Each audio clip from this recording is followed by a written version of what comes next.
Hello everyone, Dr. Graham here, Dr. Scott here, and Mel here from East Coast Chiropractic. We've got episode 16 of Spinal Health TV, and today we're talking about the pelvis, strengthening those glutes as it relates to the low back. We all know that a lot of people deal with low back pain, and we also know that a lot of folks are working desk jobs. You may have heard the term glute amnesia. Basically what that means is those big extensor muscles, your big butt muscles that are supposed to be strong and supportive, are not firing particularly well. And that's very common if you are sitting a lot during the day. So what's a test that you can do to see if things are strong or not? Well, it's a simple glute bridge and a unilateral glute bridge test. So Scott's going to be our demo. What he's going to do is he's going to bring his feet both shoulder width apart, a little bit closer in here. Yep, perfect. What we're going to ask Scott to do is create a nice brace in his core and then bring his hips up in the air and see if he can go in a nice straight line. So he can, that's pretty good. But what might happen is you'll feel that you just can't bring those hips up enough and you might be sagging there. And in that position you might feel like there's just no oomph to get things up, or you might even be getting some pulling through the hip flexors in the front, which is a whole other problem, but we won't talk about that. So maybe you found the glute bridge really easy. How can we make that test a little more difficult? Bring the hips up again, and then what we're doing here is straightening one knee. And we're looking to see, can that pelvis stay in line or does it drop?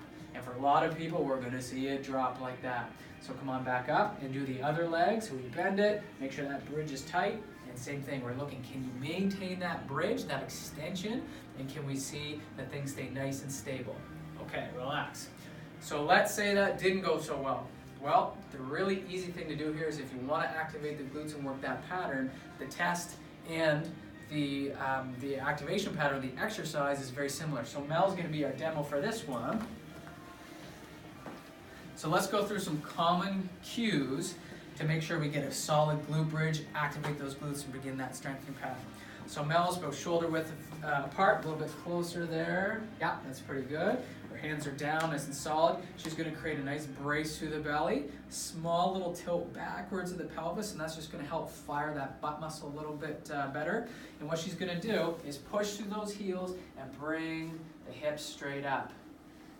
A little bit higher, fantastic, right there, nice straight line. We're going to hold that for about 2 seconds, and then we're going to control it down.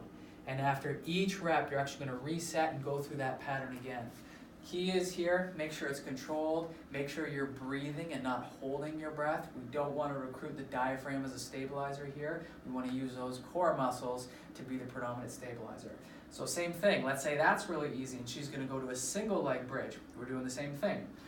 She's going to bend this leg just a little bit so it's in the air. Yeah, good. Create a nice brace here, but she's still breathing.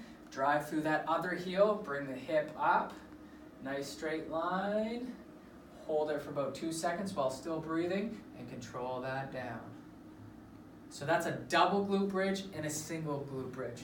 2 sets, 8 reps with a 2-second pause at the start. You've got a great starting point. Hope that's helpful for you and hope that's going to help that low back. Have a great day.